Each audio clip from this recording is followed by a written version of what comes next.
Alright, let's take a look at what's inside the box for the MXT115. This is the unit I'm going to install in my F-150. 15 watts. Look how small this is.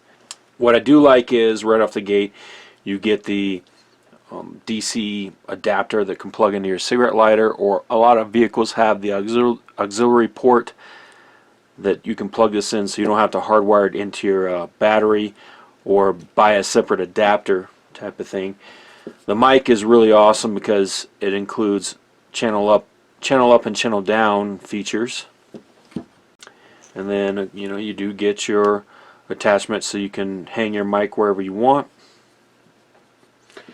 Let me look at the bracket real quick. Yeah, it looks like I don't see a place for it to screw into the bracket, so we'll have to find a place on my in my vehicle to attach that. It does have sticky side tape, or you can screw it in.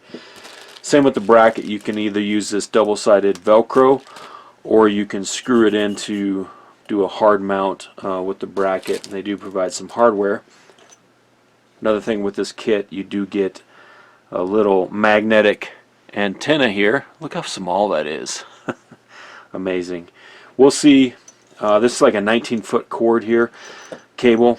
So we'll see how well the range stacks up or holds up for this little 15-watt gem.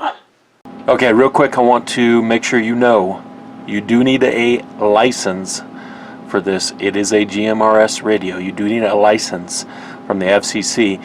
Super easy to get, no test required type of thing. But, got to point that out. Okay, placement. Alright, my little F-150 here. I think I'm going to try to put it right here, because I have that CB there taking up some real estate. Luckily, this little GMRS radio here from Midland is pretty compact. Just kind of test that fit there. Yeah, I got some options. I'll decide where I'm going to place it up or down and get it put in.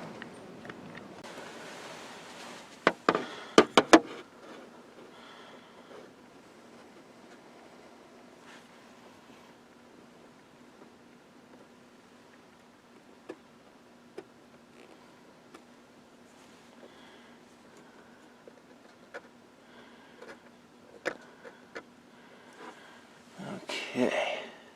I have to drill some pilot holes here.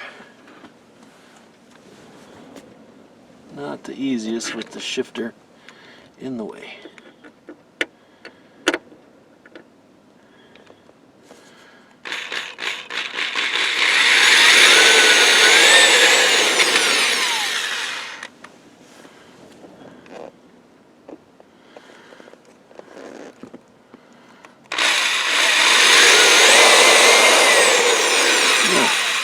A little off my mark. Hopefully it's not too bad.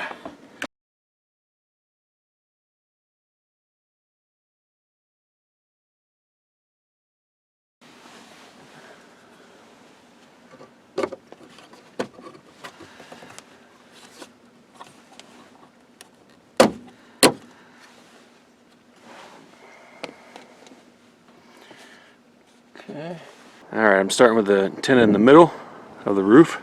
I'm going to run the cable down through here where it'll tuck under on that side of the weather stripping for the door. And I'm going to run it under these little kick plates here. Now the idea is I can take it off the roof, pull it around through, and I'll be able to tuck it under my little under the seat storage when not in use.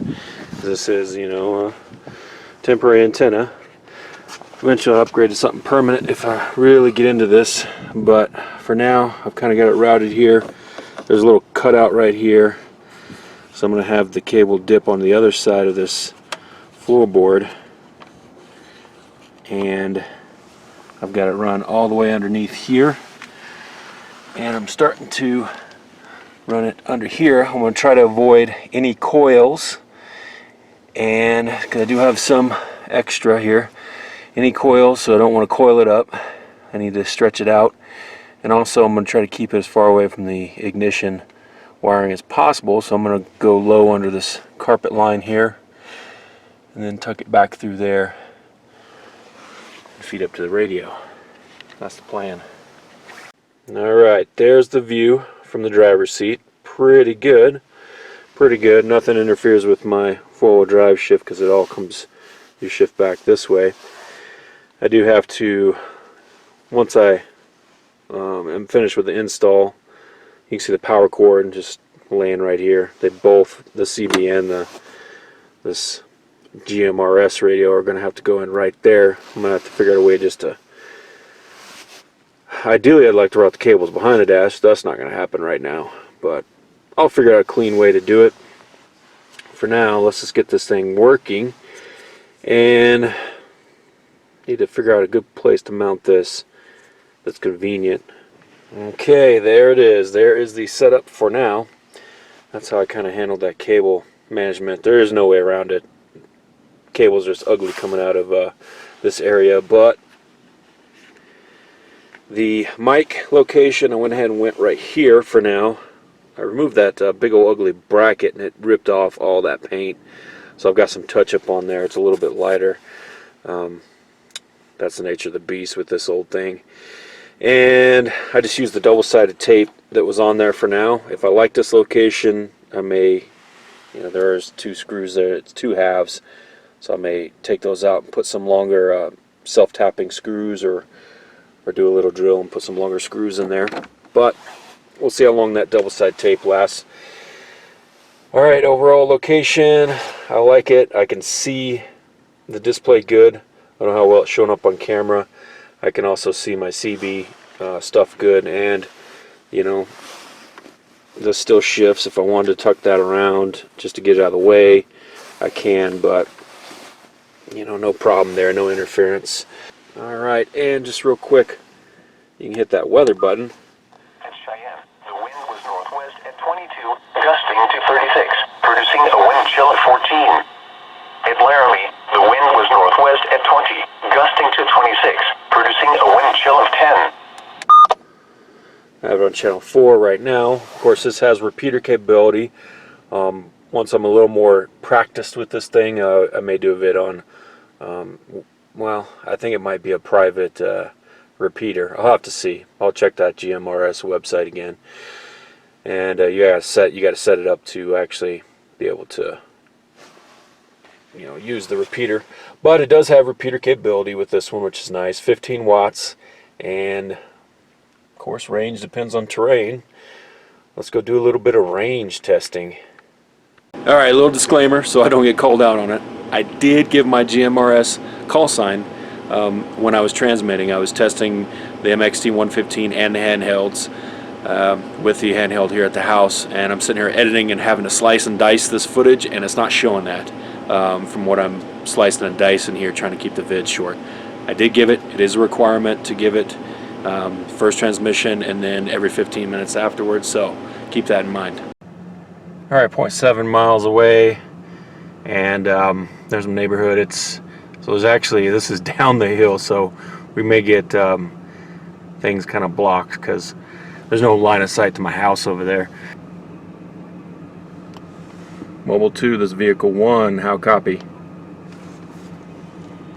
Copy that. Very good, you're coming in clear. Alright, we're 7 miles out. WREX 542, vehicle 1 to mobile 2, how copy? Copy that. Loud and clear, loud and clear. I'm heading back home. Thank you much. Signing off. Alright, and to wrap up that MXT115 video, tried to do some range testing there. Problem is, I'm testing it. The other transmitter is one of these in my house. So keep that in mind. It did get better range than just a handheld to handheld. So the MXT115 mounted in my truck, as you saw, to a handheld that was in my house in a neighborhood. I got a solid 7 to 8 miles out of it. At the 10-mile mark, there was nothing, and there is some terrain issues where I'm at. Alright, so you got to have that line of sight type of thing. So But I'm telling you, super crystal clear at 7 miles. So I can definitely tell the range potential is there. It's all about getting that antenna up higher, that type of thing. But yeah, go check out that MXT115 15 watt. Very nice unit for the price. Boom.